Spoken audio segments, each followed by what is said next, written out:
আসসালামু আলাইকুম ওয়া রাহমাতুল্লাহি ওয়া বারাকাতুহু। প্রিয় সৌদি প্রবাসী ভাইয়েরা, আশা করছি সবাই ভালো আছেন। আপনাদেরকে কিছু তথ্য দেওয়ার জন্য আজকের ভিডিওটা। কফিলের নামে বিজনেস করে শত শত ভাইয়েরা প্রতারিত হচ্ছে। আজকে দীর্ঘ 1 বছর যাবৎ ডেইলি অন্তত 15 থেকে 20টা কল পাচ্ছি, যারা কফিলের নামে বিজনেস করে বিভিন্ন সমস্যায় আছে। তো অনেকদিন এই কলগুলো পাচ্ছি।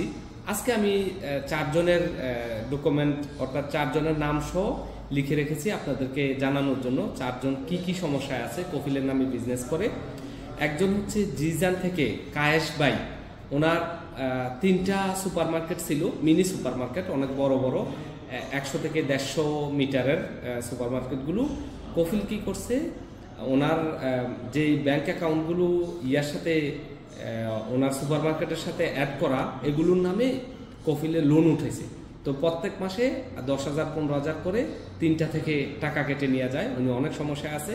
অলরেডি 2টা সুপার মার্কেট বন্ধ করে দিছে, লাস্টে একটা আছে এবং এটা খুব দ্রুত উনি বন্ধ করে দিতে চাচ্ছে। উনি আমাকে এটা থেকে কিভাবে পরিত্রাণ পাওয়া যায়, উনি তো বিজনেস নিজের নামে বিজনেস 100% নিজের নামে বিজনেস খুলবে, এটা তো পরের কথা। এখন কফিল থেকে কিভাবে এই সুপার মার্কেটটা উদ্ধার করা যায় এবং এই টাকা থেকে কিভাবে উনি পরিত্রাণ পেতে পারে, এই বিষয়ে আমার কাছ থেকে পরামর্শের জন্য কল দিয়েছিলেন। কিন্তু দুঃখের বিষয় হচ্ছে এগুলো তো সব কফিলের নামে। আমি তো এটার কোনো সলিউশন দেখি না। এটার সলিউশন হচ্ছে কফিলের সাথে মিলেমিশে যেভাবে যত সম্ভব তাড়াতাড়ি সে ফিরে আসতে পারে, এটাই হচ্ছে এটার সলিউশন। দ্বিতীয় আরেকজন ভাই কল দিয়েছেন, উনি হচ্ছেন আব্দুল মান্নান, জেদ্দা থেকে। ওনার গার্মেন্টস আছে, সৌদিদের যে ড্রেসগুলো আছে এগুলো সেলাই করে উনি বিভিন্ন মার্কেটে সেল করে। ওনারও একই অবস্থা। ওনার যত টাকা ব্যাংকে আসে, কফিল কোনো টাকা ব্যাংকে আসলে ওইটা দিচ্ছে না। আগে ঠিকই ছিল, এখনকার এই সমস্যা। আরেকজন ভাই, ওনার জন্য আমারও অনেক খারাপ লেগেছে। উনি হচ্ছে মিস্টার মাকসুদ আলকোবার, দাম্মাম থেকে।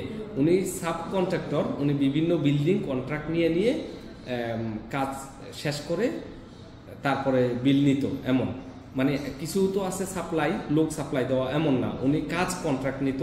উনি কফিলের নামে 70 জন লোক এনেছে এবং এই কাজ চলতেছিল দীর্ঘদিন, অনেক ভালোই ছিল। হঠাৎ করে উনি একবার ছুটিতে গেল, লাস্টে কিছুদিন আগে ছুটিতে যাওয়ার পরে ওনার বিজনেসের সবার বেতন বন্ধ করে দিয়ে কফিলে প্রায় 2-3 মিলিয়ন রিয়াল নিয়ে গেছে। ওই টাকার কোনো ইয়া নাই। এখন উনি আসার পরে ওনার জন্য যে বিষয়টার কারণে আমার কাছে খুবই খারাপ লাগলো, এটা হচ্ছে উনি আমাকে বলতেছিল যে ভাই, আমি 4 মাস যাবৎ দেশ থেকে টাকা এনে নিজের খাবার চালিয়েছি, তারপরে এখন আমি একটা চাকরি নিয়েছি এক জায়গায়। এখন তো আমি তো বিজনেসম্যান, আমার দ্বারা তো চাকরি হচ্ছে না। এখন আমি নতুন করে আবার বিজনেসে নামতে চাচ্ছি। এমন শত শত। আজকে 2 ভাই এই আমাদের রিয়াদের, ওনারা আসলো। একজনের নাম মুজাম্মেল, ওনাদেরও একই অবস্থা। ওনারা বিজনেস করেন কফিলের নামে প্রায় অনেক টাকা আসছে, ওই টাকা কফিলে উঠিয়ে দিচ্ছে না। আপনাদেরকে আমি রিকোয়েস্ট করতেছি, এই সমস্ত ঝামেলা থেকে মুক্তি পাওয়ার জন্য সৌদি সরকার আপনাদের জন্য 100% নিজের নামে বিজনেস করার সুযোগ দিয়েছে। এই সুযোগ অতি তাড়াতাড়ি গ্রহণ করুন। যে কোনো সময় এটা শক্ত কঠিন হয়ে একসময় দেখা যাবে আবার আগের মতো হয়ে যাবে, আপনারা আর এই সুযোগ নিতে পারবেন না। সবাই ভালো থাকবেন। আসসালামু আলাইকুম ওয়া রাহমাতুল্লাহি ওয়া বারাকাতুহু।